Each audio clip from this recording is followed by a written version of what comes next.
अस्सलाम वालेकुम स्टूडेंट्स, कैसे हैं आप लोग। उम्मीद है ठीक ठाक होंगे। हम लोग इस लेक्चर में chapter number 4 first year biology the cell शुरू करने जा रहे हैं। स्टूडेंट्स, इस चैप्टर में हम साइटोलॉजी या सेल बायोलॉजी को पढ़ेंगे और हम देखेंगे कि क्या होते हैं सेल, क्या होता है, सेल की टाइप्स क्या हैं, प्रोकैरियोटिक सेल्स क्या हैं, यूकैरियोटिक सेल्स क्या हैं, एनिमल और प्लांट सेल में क्या डिफरेंसेस हैं, यूनिसेलुलर मल्टीसेलुलर ऑर्गेनिजम्स क्या होते हैं। इसके अलावा हम देखेंगे सेल के पार्ट्स कौन से हैं, सेल के ऑर्गेनेलिज कौन से हैं, उनके स्ट्रक्चर्स क्या हैं, उनके फंक्शंस क्या हैं। ये सारी चीज़ें इस चैप्टर में हम इन डिटेल देखेंगे। ये जो हमारा chapter number 4 first year biology में है, इसको सेल बायोलॉजी कहा जाता है। यानी ये जो टॉपिक्स इस चैप्टर में हम पढ़ेंगे, इनको सेल बायोलॉजी या साइटोलॉजी के टॉपिक्स कहा जाता है। तो साइटोलॉजी को या सेल बायोलॉजी को इस चैप्टर में हम इन डिटेल देखेंगे। हमारे जो चैप्टर नंबर 4 है, इसका टाइटल है the cell. The cell students, cell लफ्ज़ जो है इसका मीनिंग होता है कंपार्टमेंट। उर्दू में सेल को खलिया कहा जाता है या खुलिया कहा जाता है, I don't know. Cell compartment, basically cell is the structural and functional unit of life. Cell is the structural and functional unit of living organisms. ये स्ट्रक्चरल यूनिट है लिविंग ऑर्गेनिजम्स का, लाइफ का, और ये फंक्शनल यूनिट है। Structural unit का मतलब होता है जो किसी लिविंग ऑर्गेनिज्म की बॉडी को बनाता है। मिसाल के तौर पे एक दीवार है तो वो ईंटों की बनी हुई है, ईंट उसका स्ट्रक्चरल यूनिट है। इसी तरीके से हम किस चीज़ के बने हुए हैं, ईंटों के बने हुए हैं या कंक्रीट के बने हैं, रेत के बने हैं, सीमेंट के बने? नो, हम सेल्स के बने हैं। हमारी बॉडी में जो रिपीटिंग यूनिट है, जो हमारी बॉडी का स्ट्रक्चर बनाता है, that structural unit is the cell. And second thing, this is the functional unit. हमारी बॉडी में जो बेसिक फंक्शन है, जो बेसिक मेटाबॉलिज्म है, जो कि सेलुलर रेस्पिरेशन है, जिसके नतीजे में एटीपी पैदा होती है, वो सेल के अंदर होता है। ग्लाइकोलाइसिस है, क्रेब्स साइकिल है, इलेक्ट्रॉन ट्रांसपोर्ट चेन है, वो सेल के अंदर होता है। तो cell is the functional unit. ATP ही है जिसकी वजह से मैं देख रहा हूँ, मैं बोल रहा हूँ, मैं सुन रहा हूँ, मेरी बॉडी का मेटाबॉलिज्म जारी और सारी है, मैं जिंदा हूँ, वो एटीपी की वजह से। तो ATP is produced inside the cell. So cell is the structural unit as well as the functional unit, right. Cell लफ्ज़ का मतलब होता है कंपार्टमेंट। किसने ये फर्स्ट टाइम ये यूनिट या ये टर्म यूज़ की, ये भी हम देखेंगे।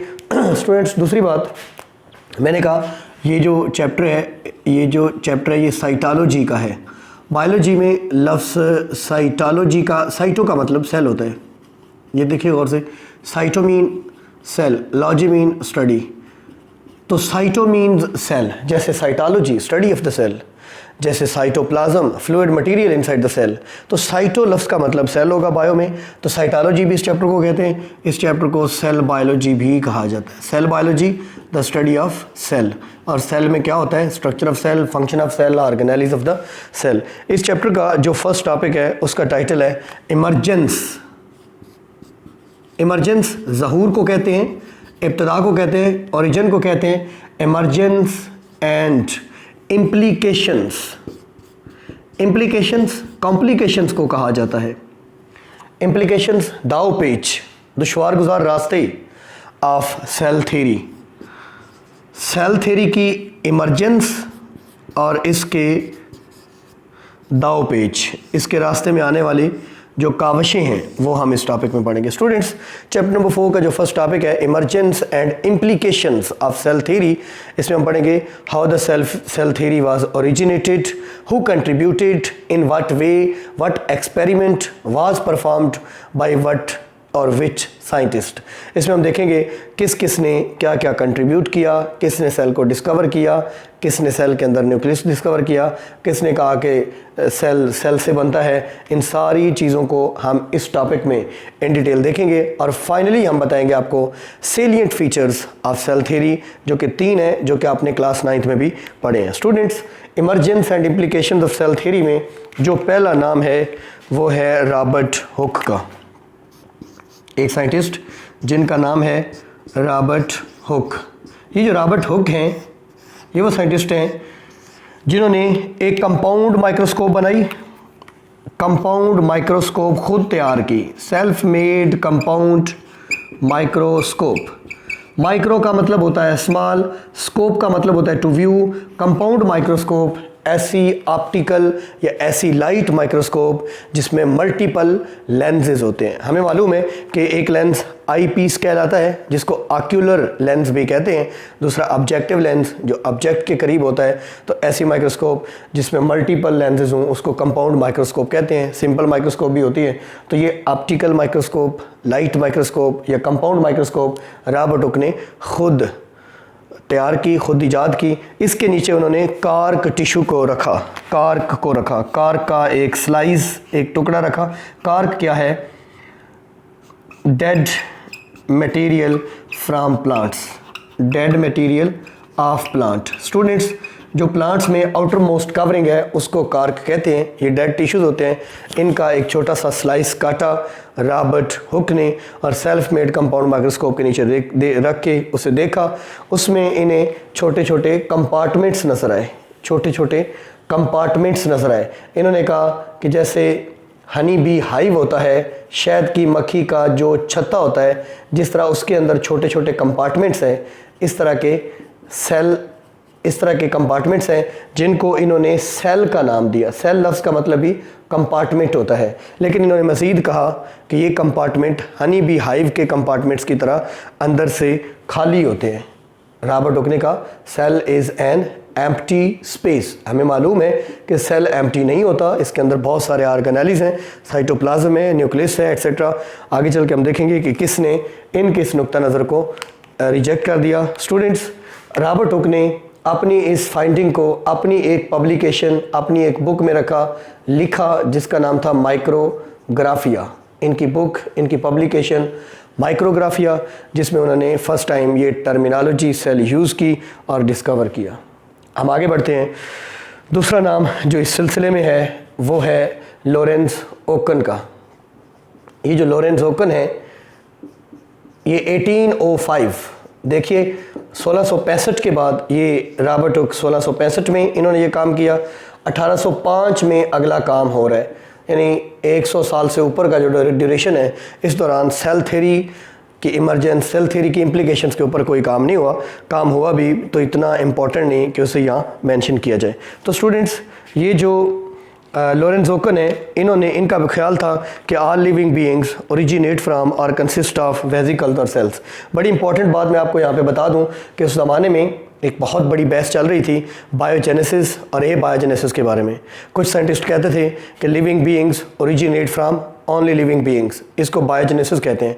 कुछ साइंटिस्ट कहते थे कि जैसे चीज़ें ख़राब हो जाती हैं, उनमें बैक्टीरिया दूध को ख़राब कर देते हैं या फंगस लग जाता है, तो living beings non living organism से भी पैदा हो सकती हैं, इसको एबायोजेनेसिस कहते हैं। तो ये जो लॉरेंस ओकन थे, इन्होंने क्या कहा कि सेल्स ऑल लिविंग बीइंग्स, तमाम जो जिंदा चीज़ें होती हैं, ऑल लिविंग बीइंग्स, तमाम जिंदा चीज़ें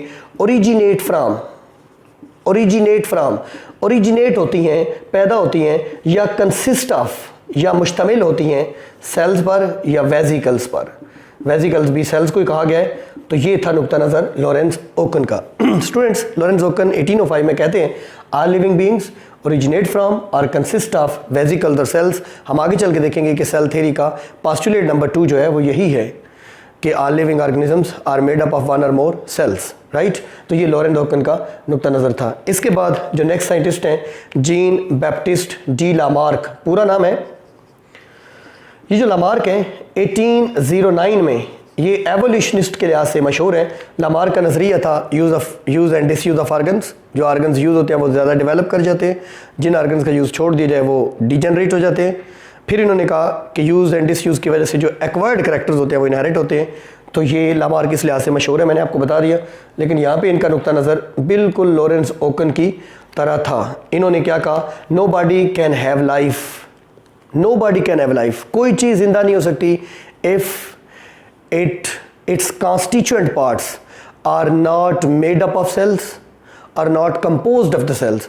इन्होंने कहा कि कोई भी चीज़ जिंदा नहीं हो सकती अगर उसको बनाने वाले पार्ट्स सेल्स नहीं हैं, सेल्स के नहीं बने हुए, या सेल्स से पैदा नहीं हुए। यानी वही नुक्ता नज़र है जो लॉरेंस ओकन का है, वही लामार्क है कि no body can have life if its constituent parts are not made up of cells और not originated from the cell. यानी ज़िंदा चीज़ें जो है वो ज़िंदा चीज़ों को बनाती हैं, सेल सेल को ही बनाता है। तो सेल थ्योरी के बारे में लामार का ये नुक्ता नज़र था। स्टूडेंट्स थोड़ा सा आगे बढ़ते हैं। इसके बाद है हमारे पास 1831 में रॉबर्ट ब्राउन। रॉबर्ट ब्राउन भी एक साइंटिस्ट का नाम है। रॉबर्ट ब्राउन जो है ये 1831 में थे। रॉबर्ट ब्राउन का इस हवाले से क्या काम है, इन्होंने सेल के अंदर न्यूक्लियस दरियाफ्त किया। सेल के अंदर न्यूक्लियस दरियाफ्त किया। ज़रा थोड़ा सा ऊपर चले, रॉबर्ट हुक ने कहा था cell is an empty space. तो रॉबर्ट ब्राउन ने सेल के अंदर न्यूक्लियस दरियाफ्त करके रॉबर्ट हुक के इस नुक्ता नज़र को रिजेक्ट कर दिया कि cell is not an empty space, it has nucleus in it. तो रॉबर्ट ब्राउन ने 1831 में सेल के अंदर न्यूक्लियस दरियाफ्त किया। स्टूडेंट्स आगे बढ़ते हैं। इसके बाद जो नाम है वो श्लीडन और श्वान का है। श्लीडन एंड श्वान मशहूर नाम है ये दोनों, श्लीडन एंड श्वान। ये दो साइंटिस्ट हैं। इन्होंने 1838 और 1839 में 1838 और 1839 में इंडिपेंडेंटली काम करते हुए, इनमें से एक ज़ूलॉजिस्ट हैं, एक बॉटनिस्ट हैं, इंडिपेंडेंटली काम कर रहे थे। इन्होंने सेल थ्योरी की बुनियाद रखी। सेल थ्योरी, वो सेल थ्योरी क्या है वो हम आगे चल के देखते हैं। उसके सेलिएंट फीचर्स, उसके इंपॉर्टेंट सिग्निफिकेंट 3 पॉइंट्स हैं, पोस्टुलेट्स हैं, वो हम आगे चल के देखेंगे। फिलहाल हम देख रहे हैं इनकी फाइंडिंग के मुताबिक सेल में 3 मेजर पार्ट्स हैं। एक सेल के अंदर होता है न्यूक्लियस, जिसको हम उर्दू में मरकज़ा कहते हैं, सेल के सेंटर में होता है। और दूसरी चीज़ cytoplasm, the fluid material inside cell is called as cytoplasm. तीसरी चीज़ आउटर कवरिंग या थिक वॉल, या इसको हम कहेंगे आउटर कवरिंग। तो सेल में, तमाम सेल्स में ये 3 बुनियादी कंपोनेंट्स होते हैं। न्यूक्लियस होता है, साइटोप्लाज्म होता है और मेम्ब्रेन होती है, कवरिंग होती है। स्टूडेंट्स ये जो सेल थ्योरी श्लीडन एंड श्वान ने पेश की थी 1838 और 39 में इंडिपेंडेंटली काम करते हुए, ये बायोलॉजी में एक मेजर जनरलाइजेशन थी। ये बायोलॉजी के अंदर एक मेजर जनरलाइजेशन थी। मैं आपको बता दूं जनरलाइजेशन का क्या मतलब होता है। जनरलाइजेशन मीन एक कॉमन कॉन्सेप्ट, एक बहुत सिग्निफिकेंट कॉन्सेप्ट। जैसे फिज़िक्स में न्यूटन लॉज एक जनरलाइजेशन है, ऐसे ही बायोलॉजी के अंदर ये जो सेल थ्योरी है ये एक जनरलाइजेशन है। इसके बाद 1855 में नाम आता है रुडोल्फ विर्को का। रुडोल्फ विर्को, ये जो रुडोल्फ विर्को हैं 1855 में, इन्होंने भी लॉरेंज ओकन और जीन बैप्टिस्ट डी लामार की तरह का एक कॉन्सेप्ट दिया था। इनकी भाषा में ओमनिस सेलुला ई सेलुला, क्या मतलब है स्टूडेंट्स इसका? Omnis originate, omnis mean originate और produced, cellula mean cell, e from cellula cell, cell originate from cell, cell cell से पैदा होता है। तो लॉरेंज ओकन की तरह, लामार की तरह जो रुडोल्फ विर्को हैं ये भी बायोजेनेसिस के हक में बयान दे रहे हैं कि cell originate from the cell, cell cell से पैदा होता है, सेल किसी बेजान चीज़ से पैदा नहीं होता। ठीक है। इसके बाद स्टूडेंट्स जो नाम आता है हमारे पास वो है one of the greatest scientist of all the times, Lewis pasture. Doctor थे, बड़ी खिदमात है इनकी साइंस में। इन्होंने वैक्सीन्स भी डिस्कवर की थी। मिल्क और मिल्क प्रोडक्ट्स को प्रिजर्व करने का एक बेहतरीन मेथड पास्चराइजेशन इन्होंने दिया था। इस हवाले से इनकी क्या खिदमात हैं, 1862 की बात है। स्टूडेंट्स हमारी बुक में भी लिखा हुआ है कि one of the greatest scientist of all times. इन्होंने बहुत क्लासिकल किस्म के एक्सपेरिमेंट करके ए बायोजेनेसिस के नज़रिए को हमेशा हमेशा के लिए दफन कर दिया और बायोजेनेसिस को दुरुस्त प्रूव कर दिया। वो कैसे, वो यहाँ हमारे टॉपिक में ज़रूरी नहीं है, लेकिन इन्होंने कहा था कि micro organisms means bacteria can be produced from already existing और प्री एग्जिस्टिंग बैक्टीरिया और माइक्रो ऑर्गेनिज्म। यानी माइक्रो ऑर्गेनिज्म जो कि बैक्टीरिया हैं वो पहले से मौजूद माइक्रो ऑर्गेनिज्म से ही पैदा हो सकते हैं। ये रुडोल्फ विर्को का जो हाइपोथेसिस था, जो एक स्टेटमेंट थी, उसका एक्सपेरिमेंटल प्रूफ दिया लुईस पास्चर ने। और स्टूडेंट्स उस ज़माने में मैंने आपको बताया कि जैसे बहस चल रही थी बायोजेनेसिस ए बायोजेनेसिस की, ये दूध ख़राब हो जाता था बैक्टीरिया की वजह से। तो साइंटिस्ट का ख्याल था, एक ग्रुप साइंटिस्ट का जो सोचता था कि दूध में पहले से मौजूद बैक्टीरिया से बैक्टीरिया बनते हैं जो इसे स्पाइल कर देते हैं। कुछ का नज़रिया था कि नहीं, बेजान चीज़ों से जानदार चीज़ें पैदा हो सकती हैं, तो लुईस पास्चर ने इस मेथड को कहा कि micro organisms which are the bacteria can be produced from pre existing bacteria.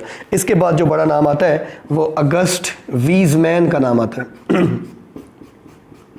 August Weissman, मैं आपको थोड़ा सा बता दूं, 1880 में इन्होंने सेल थ्योरी से मुतालिक बात की। ये वो साइंटिस्ट हैं जो 21 नस्लों तक चूहों की दुम काट के बगैर दुम वाले चूहे पैदा करते रहे। असल में लामार्क ने कहा था कि ये जो एक्वायर्ड करैक्टर होते हैं ये इनहेरिट होते हैं। जैसे मैं अगर जिम लगाऊं, मेरे बाइसेप्स मजबूत हो जाएं तो मेरे बच्चों बाइसेप्स मजबूत वाले पैदा होंगे। मैं जोलॉजिस्ट हूँ तो मेरे बच्चे जोलॉजिस्ट पैदा होंगे। एक डॉक्टर के बच्चे डॉक्टर। ये एक्वायर्ड करैक्टर इनहेरिट नहीं होते। अगस्ट वीजमैन ने 2 माइस लिए, मेल और फीमेल, उनका क्रॉस कराया, उनके बच्चों की दुम काटी, फिर उनका क्रॉस कराया, उनकी दुम काटी। 21 जनरेशन तक हर दफ़ा चूहे दुम के साथ ही पैदा हुए। इन्होंने कहा कि कोई भी ट्रेड जो सोमैटिक सेल्स पर असरअंदाज होता है वो आगे इनहेरिट नहीं होता। लेकिन इस बारे में इन्होंने क्या कहा, इस बारे में इन्होंने क्या कहा कि all presently living cells are originated या have common origin because they have great many similarities in the structure as well as molecules. बच्चों बहुत इंपॉर्टेंट बात है, सुने गौर से। क्या कहा अगस्ट वीजमैन ने कि all presently existing cells have common origin.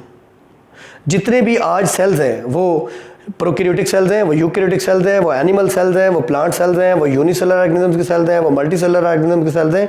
They have common origin, they have originated from one spot. वो एक जगह से पैदा हुए। क्यों? Because they have great many similarities in their structures as well as molecules.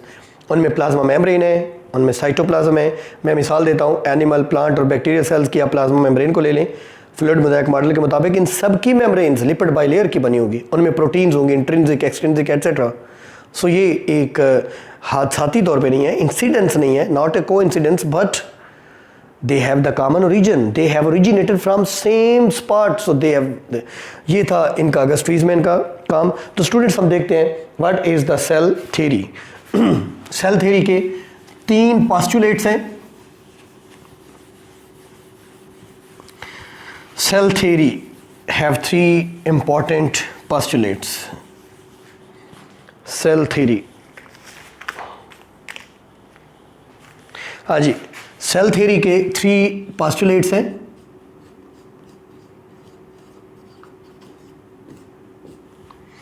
Cell theory have 3 important salient postulates. ये सारी की सारी हिस्ट्री हमने पढ़ी सेल थ्योरी की। सेल थ्योरी कैसे वजूद में आई? पहला पोस्टुलेट है all organisms are made up of 1 or more cells. All organisms are either unicellular और मल्टी सेलुलर ऑर्गेनिजम्स। स्टूडेंट्स बड़ी इंपॉर्टेंट बात यहाँ पे समझने वाली है कि ये जो ऑर्गेनिजम्स होते हैं, लिविंग ऑर्गेनिज्म वो होगा जो एक या एक से ज़्यादा सेल्स का बना होगा। अक्सर स्टूडेंट्स पूछते हैं सर माइटोकॉन्ड्रिया लिविंग है? नो, सेल वो छोटी से छोटी चीज़ है जो लिविंग है। सेल से नीचे ऑर्गेनेली लेवल हो, मालिकुलर लेवल हो या कुछ भी हो, ये सारे के सारे नॉन लिविंग। वो छोटी से छोटी चीज़ जिसमें लाइफ होती है वो एक सेल है। प्रोटीन्स क्या है? सेल या लिविंग है या नॉन लिविंग? नॉन लिविंग है। कार्बोहाइड्रेट्स नॉन लिविंग है। हाँ, एक सेल लिविंग होता है। तो bacteria are always unicellular, they are living. There are many more multicellular organism. So all living organisms are composed of 1 or more cells. दूसरा postulate वही था जो लॉरेंज ओकन ने दिया, जो जीन बैप्टिस्ट ली लामार्क ने दिया, जो लुईस पास्चर ने दिया और जो रोडोल्फ विर्को ने दिया कि cell originate from pre existing cell. Cells are produced from cells. Cells are produced from cells. Cells से ही पैदा हो सकते हैं। एबायोजेनेसिस नहीं हो सकती। कोई सेल किसी डेड चीज़ से पैदा नहीं हो सकता। Cell can be originated from the cell. And the third postulate is the definition of the cell. वो क्या है? Cell is the structural and functional unit of life. Cell life का, लिविंग ऑर्गेनिजम्स का स्ट्रक्चरल एंड फंक्शनल यूनिट है। Students हमारी book में next एक छोटा सा टॉपिक है cell as a unit of structure and function.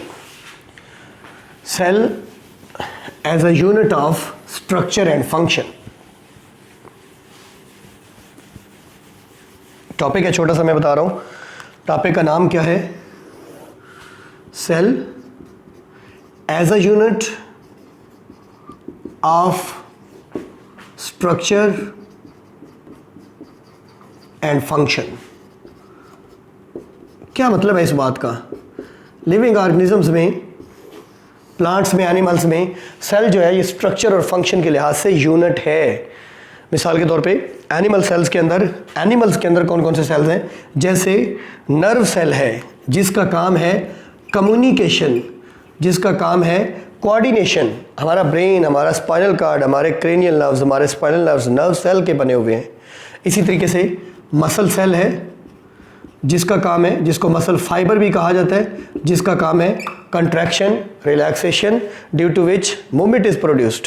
इसी तरीके से बोन सेल्स हैं जिनको आप ओस्टियोसाइट्स भी कहते हैं।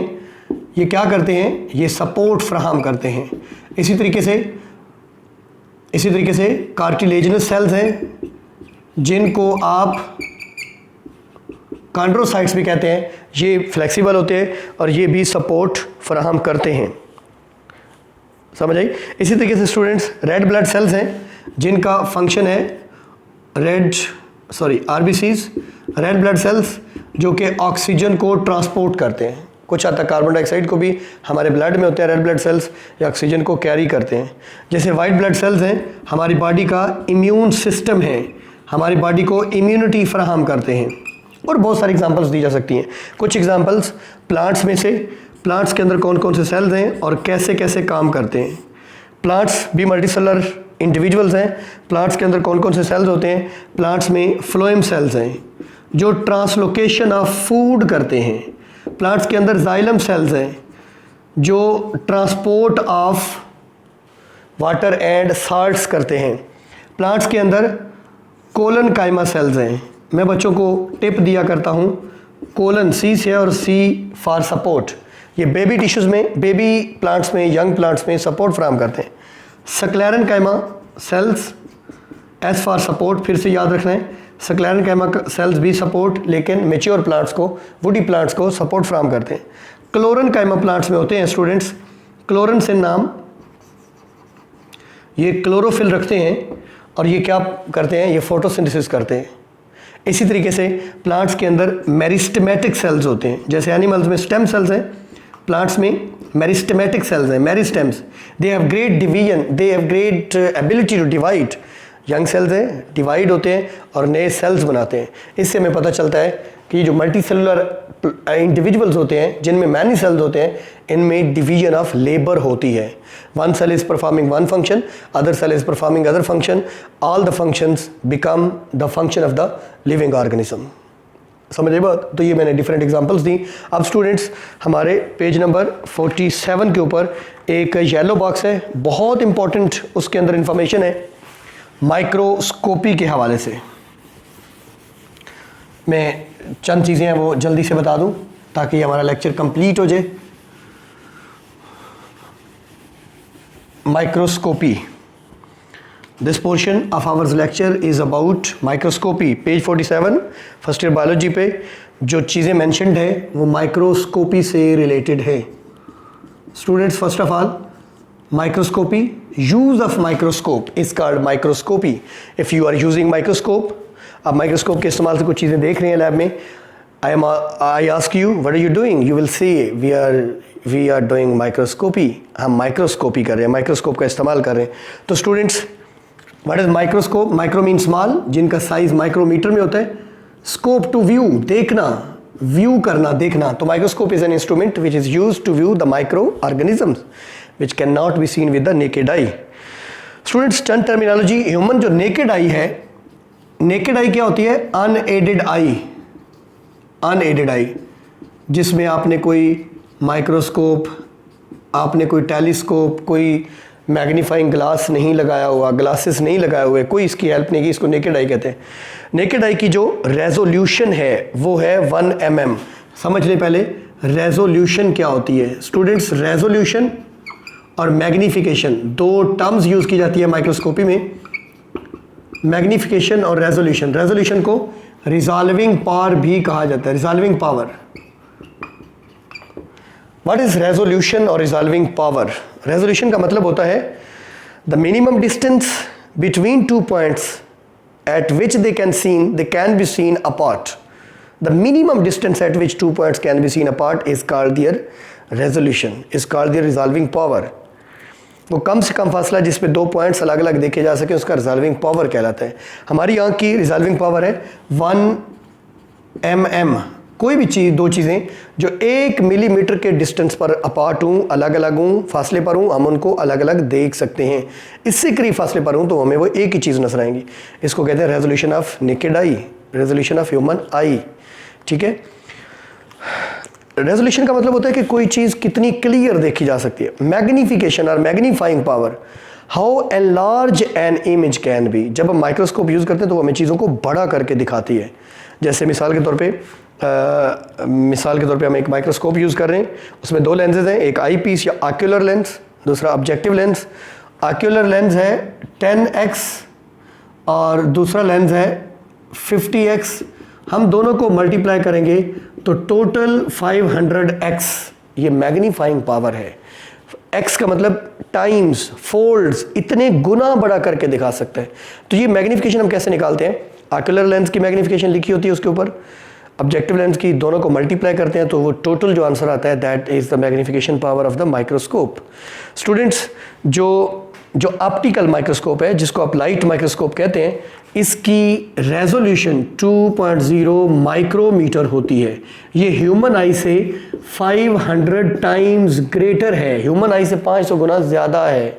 स्टूडेंट्स, जो इलेक्ट्रॉन माइक्रोस्कोप होती है जिसमें किसी चीज़ को वाज़े देखने के लिए इलेक्ट्रॉन बीम का इस्तेमाल होता है। ऑप्टिकल या कंपाउंड माइक्रोस्कोप में लाइट यूज़ होती है to visualize, to illuminate the object. लेकिन इलेक्ट्रॉन माइक्रोस्कोप में क्या यूज़ होता है? इलेक्ट्रॉन बीम, तो उसकी रेजोल्यूशन भी ज़्यादा होगी। इलेक्ट्रॉन बीम यूज़ होती है, उसकी मैग्नीफिकेशन 2 to 4 एंगस्ट्रॉम है। 2 to 4 एंगस्ट्रॉम। ये एंगस्ट्रॉम कितना होता है? 10 की पावर -10 मीटर के बराबर होता है। 2 to 4 एंगस्ट्रॉम कितना है? ये ऑप्टिकल माइक्रोस्कोप की निस्बत 500 टाइम्स ज़्यादा है और ह्यूमन आई की निस्बत ये 2,50,000 गुना ज़्यादा रेजोल्यूशन है। तो ये एक ऑप्टिकल माइक्रोस्कोप की। स्टूडेंट्स, माइक्रोस्कोप क्या है, माइक्रोस्कोपी क्या है, मैग्नीफिकेशन क्या है, रेजोल्यूशन क्या है, ह्यूमन आई की रेजोल्यूशन क्या है, ऑप्टिकल माइक्रोस्कोप की क्या है, इलेक्ट्रॉन माइक्रोस्कोप की क्या है, वो हमने इस टॉपिक में देखा। ये था हमारा आज का lecture, chapter number 4 first year biology, जिसमें हमने चंद चीज़ें देखी। What is the cell, what is cytology, what is cell biology, what is the emergence and implication of the cell theory, what is the cell theory, 3 postulates of it, the working of the scientist, and then cell as a unit of structure and function, and finally what? The microscopy. Students, subscribe my channel, click the icon button so that each video is arrived to you. और मज़ीद ये कि हमारे channel को, हमारी videos को like ज़रूर किया करें, कमेंट ज़रूर किया करें, कोई कन्फ्यूजन रह गई हो या कोई सजेशन हो तो उसको भी ज़रूर हमें दिया करें ताकि हम इम्प्रूवमेंट लाएं और आप बच्चों के लिए ये फ्री ऑफ कॉस्ट मयारी लेक्चर्स जो हैं वो हम आपके लिए बना सकें और आप तक मुंतकिल कर सकें। अल्लाह ताला आपको कामयाब व कामरान करें।